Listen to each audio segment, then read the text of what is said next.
اللهم صل على سيدنا محمد يا رب صل وسلم دائما أبدا على حبيبي.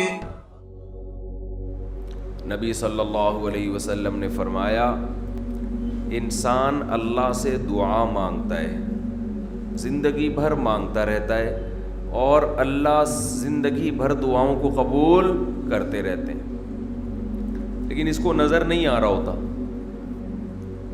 اس کو نظر، کہ اللہ اپنے طریقے سے دعا قبول کرتا ہے.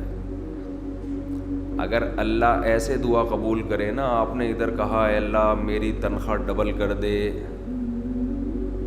آفس گئے باس نے کہا کہ جناب نئے وزیر اعظم نے جو اعلان کیا ہے اس کی منظوری ہو گئی، ٹھا ٹھا کر کے ایسے دعائیں قبول ہونا شروع ہو جائیں تو غیب پر ایمان ختم، پھر تو دعا کی ترغیب دینے کی ضرورت ہی نہیں رہے گی.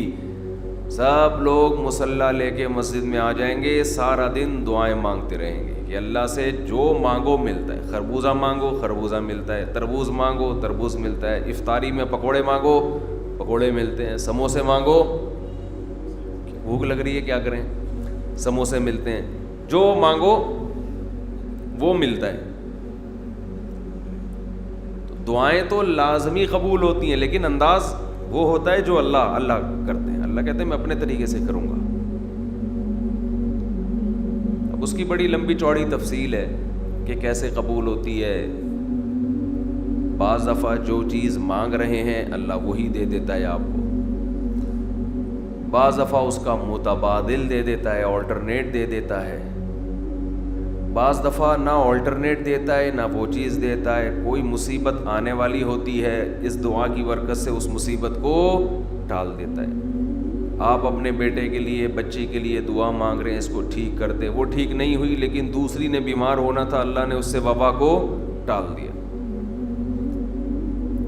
تو جن کا غیب پر ایمان ہوتا ہے وہ تو مانگتے ہیں، اللہ سے مانگتے ہیں. پتہ ہے بھائی یہ ہو نہیں سکتا کہ جس خدا نے کہا ہے کہ میرے سامنے ہاتھ اٹھاؤ، حدیث میں آتا ہے اللہ میں اتنی غیرت ہے کہ جب کوئی اللہ کے سامنے ہاتھ اٹھا کے مانگتا ہے تو اللہ کو خالی ہاتھ لوٹاتے ہوئے حیا آتی ہے.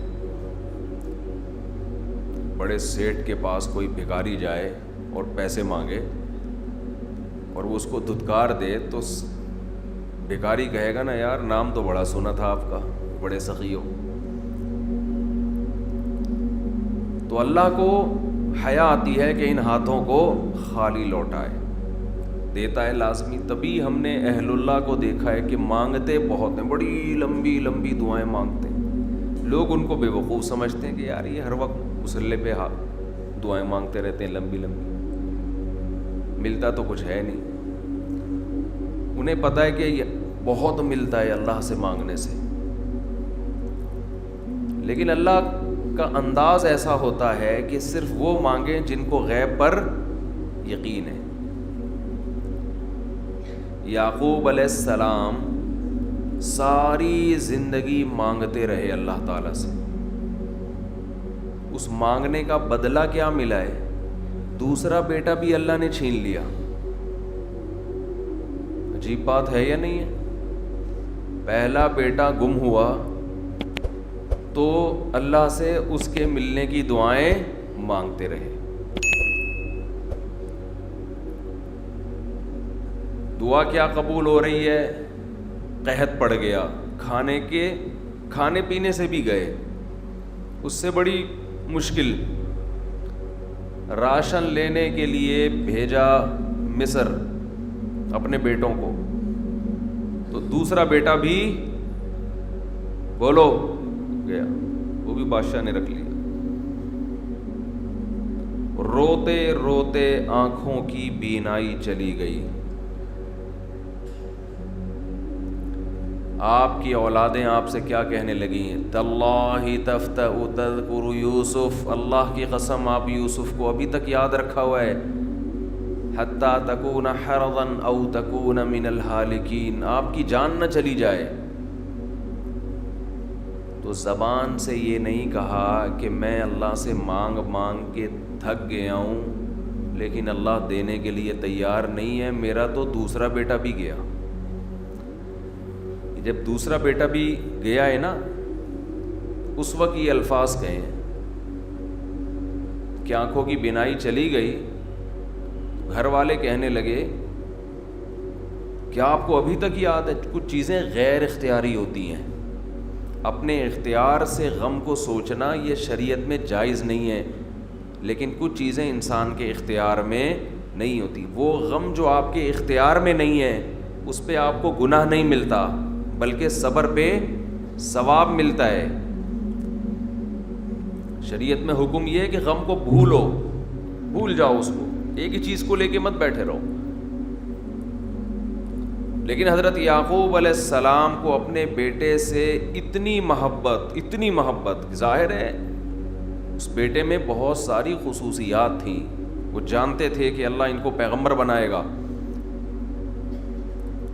کہ اتنے عرصے کے بعد بھی آپ کے دل سے غم نہیں نکلا، لیکن اس غم کو لے کر زندگی گزار دی، کسی کے سامنے اللہ کی شکایت نہیں کی کہ میرے ساتھ کیا ہو رہا ہے۔ اور دعا قبول کیسے ہو رہی ہے کہ دوسرا بیٹا بھی گیا، بیٹوں نے آ کے بتایا کہ آپ کے بیٹے نے چوری کی تھی جس کی وجہ سے بادشاہ نے اس کو رکھ لیا ہے۔ قال بل سولت لکم انفسکم امرا، باپ نے کہا تم نے جیسے پہلے ایک کہانی گڑھی تھی دوبارہ سے ایک کہانی گڑھ لی ہے۔ حالانکہ اس دفعہ بیٹے سچ بول رہے تھے، چوری تو نہیں کی تھی لیکن الزام لگا تھا چوری کا۔ تو یعقوب علیہ السلام نے دوسرے بیٹے کے جانے پہ ایک لفظ ناشکری کا زبان سے نہیں نکالا، بلکہ کیا کہا؟ انما اشکو بثی وحزنی الی اللہ وَأَعْلَمُ مِنَ اللَّهِ مَا لَا تَعْلَمُونَ، میں اپنا غم تمہارے سامنے بیان نہیں کرتا، صرف اللہ کے سامنے بیان کرتا ہوں، اور اللہ کے بارے میں وہ کچھ جانتا ہوں جو تم نہیں جانتے۔ کیا مطلب؟ وہ مجھے تسلی دے رہا ہے، اس میں خیر ہوگی، ہمارا کام ہے مانگنا، ہم بھکاری ہیں۔ یہ تو ملحد اور خدا کے منکر لوگ ہیں جو مسلمانوں کا مذاق اڑاتے ہیں کہ یہ دعائیں مانگتے ہیں اور ان کو ملتا کچھ نہیں ہے۔ او بھائی، ہمیں اس سے غرض ہی نہیں ہے کہ رب کیسے دے رہا ہے، ہمیں اس نے پابند بنا دیا مانگو، تو ہمیں اہل اللہ کو تو مزہ اس سے آتا ہے کہ اس نے ہمیں بول دیا مانگو، وہ نہ بھی دے، مانگنا ہی ہمارے لیے سب کچھ ہے۔ تو میں جو بات عرض کر رہا تھا وہ یہ تھی کہ یعقوب علیہ السلام مانگتے رہے، پھر دوسرا بیٹا بھی چھن گیا، کوئی لفظ مایوسی کا زبان سے نہیں نکالا۔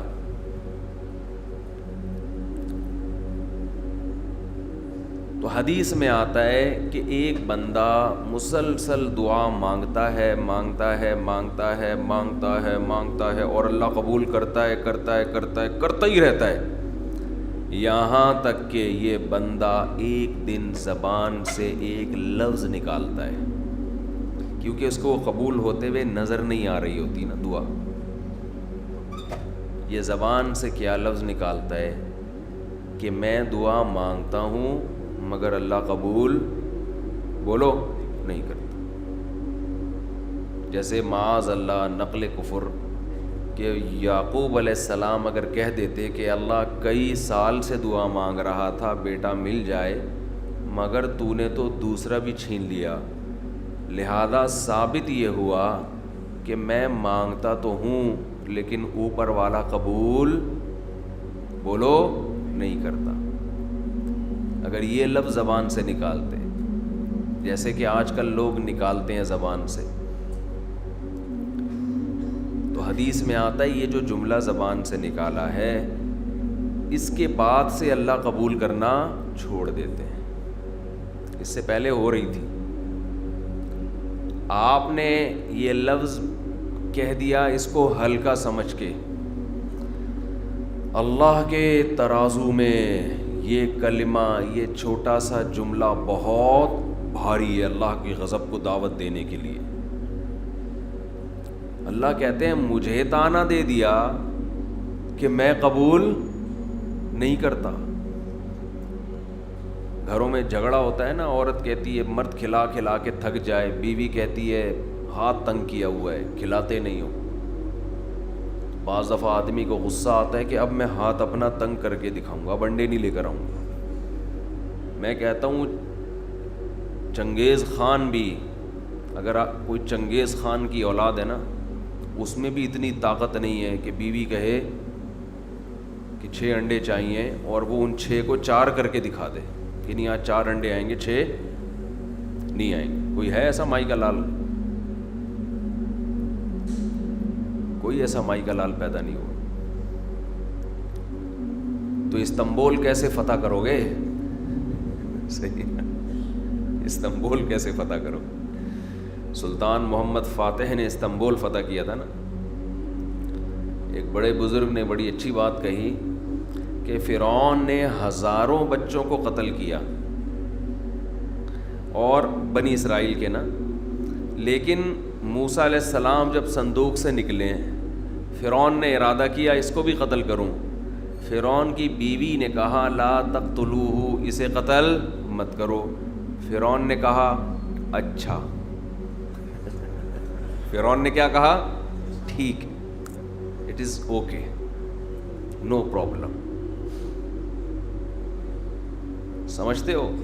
تو یہ ہمارے لیے بڑی تسلی کی بات ہے، یہ ہمارے لیے بڑی تسلی کی بات ہے کہ جب فرعون جیسا آدمی گھر میں فرعون نہیں تھا تو ہم اور آپ کس کھیت کی مولی ہیں یار. چلتے رہو جیسے زندگی گزار رہے ہو، جتنے انڈے کہے ہیں اتنے لے آیا کرو.